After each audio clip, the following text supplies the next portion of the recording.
नमस्कार दोस्तों, horror journey में आपका स्वागत है।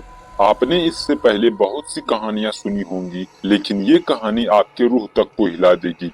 आज हम एक ट्रक ड्राइवर विजय चौधरी के साथ घटी आप बीतियों की कहानी सुनने जा रहे हैं। अगर आपने यह कहानी पूरी सुन ली तो आपके रोंगटे खड़े हो जाएंगे। चैनल पर नए हैं तो चैनल को सब्सक्राइब जरूर कर ले दोस्तों।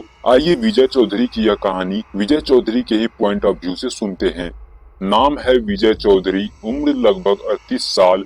पेशे से एक ट्रक ड्राइवर हूँ। बीते 15 सालों से देश के कोने कोने में ट्रक दौड़ाता आया हूँ, पर वो सफर जो मैंने 3 साल पहले किया था, उसने मेरी आत्मा तक को हिला दी।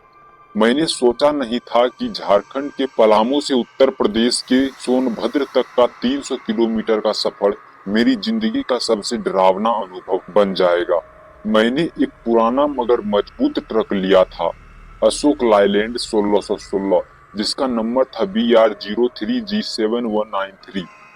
रात के करीब 9 बजे मैंने कोयले की खेप लेकर पलामू से ट्रक निकाला। ट्रक की लाइटें ठीक थी, गियर स्मूथ और मौसम ठंडा था। सब कुछ सामान्य लग रहा था, लेकिन जैसे ही मैंने तूड़ी घाट का रास्ता पकड़ना शुरू किया, माहौल अचानक बदलने लगा। रास्ते पर न कोई गाड़ी न कोई आदमी, सिर्फ झिंगुरों की आवाज और जंगल की सरसराहट। रात के करीब 11 बजे ट्रक चलाते हुए मैं एक मोड़ पर पहुंचा।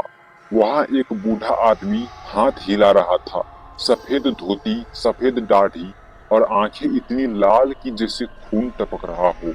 मैंने ट्रक रोका, पूछा कहाँ जाना है बाबा। वो कुछ नहीं बोला, बस पीछे के हिस्से की ओर इशारा किया। मैंने सोचकर दरवाजा खोल दिया और फिर आगे बढ़ गया, लेकिन जैसे ही मैंने मिरर में देखा, पीछे कोई नहीं था।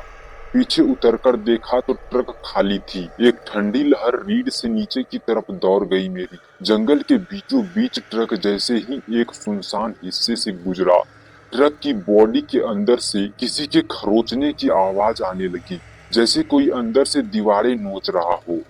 मैंने ट्रक साइड में लगाया, ट्रक लेकर नीचे उतरा और पीछे का दरवाजा खोला। अंदर सिर्फ कोयला था, लेकिन कोयले पर किसी के पैरों के निशान थे, नंगे, गीले और उल्टे पैर। मैंने झट से दरवाजा बंद किया और वापस ट्रक स्टार्ट किया। करीब आधा घंटा बाद एक मोड़ पर मैंने देखा कि एक औरत खड़ी है, लंबे बाल, लाल साड़ी और सिर झुका हुआ। मुझे लगा कोई जरूरतमंद हो, तो मैंने ट्रक रोक दी। जैसे ही मैंने पूछा, बहन जी कहाँ जाना है, उसने धीरे धीरे सिर उठाया। उसके चेहरे पर आंखें नहीं थी, सिर्फ गहरे काले गड्ढे थे, और अचानक वो ट्रक के बोनट पर कूद गई। मुझे कुछ ठीक नहीं लग रहा था, वो सच में एक चुड़ैल थी। मैंने चीखते हुए ट्रक आगे बढ़ा दिया। वो गिर गई, लेकिन दूर जाकर मैंने शीशे में देखा तो वो अब भी ट्रक के पीछे पीछे दौड़ रही थी, बिना हिले और बिना डुले। डर के मारे मैंने म्यूजिक स्टार्ट किया, लेकिन रेडियो पर जो आवाज आई वो किसी इंसानी जुबान की नहीं थी। वो गुर्राहट थी, एक ऐसी भाषा जो समझ से परे थी। और तभी ट्रक के सारी लाइटें बंद हो गई। ब्रेक, एक्सीलेटर कुछ काम नहीं कर रहा था। मैंने हड़बड़ाकर हनुमान चालीसा गुनगुनानी शुरू की। कुछ मिनट बाद अचानक ट्रक अपने आप स्टार्ट हो गया, जैसे कुछ हुआ ही न हो।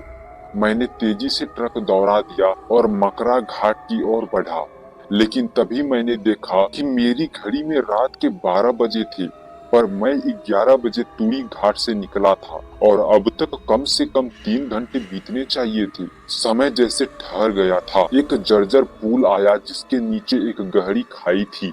मैंने ट्रक रोका, आगे जाना खतरे से खाली नहीं था। तभी एक बच्चा दौड़ता हुआ आया। भैया मत जाओ, वो पुल नहीं, फांसी है।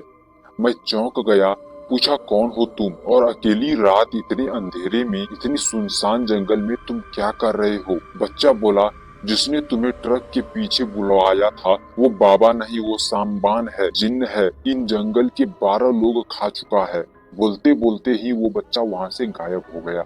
मुझे अब बहुत ही ज्यादा डर लगने लगा था। मैंने तुरंत ही ट्रक मोड़ना चाहा, लेकिन ट्रक खुद ब खुद उसी पुल की ओर बढ़ने लगा।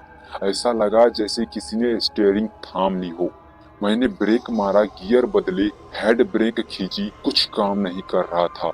आखिरी उम्मीद में मैंने भगवान शिव का नाम लेकर आंखें बंद कर ली। एक जोरदार धमाके की आवाज आई और जब आंखें खुली तो ट्रक एकदम दूसरी दिशा में था और पुल गायब हो चुकी थी।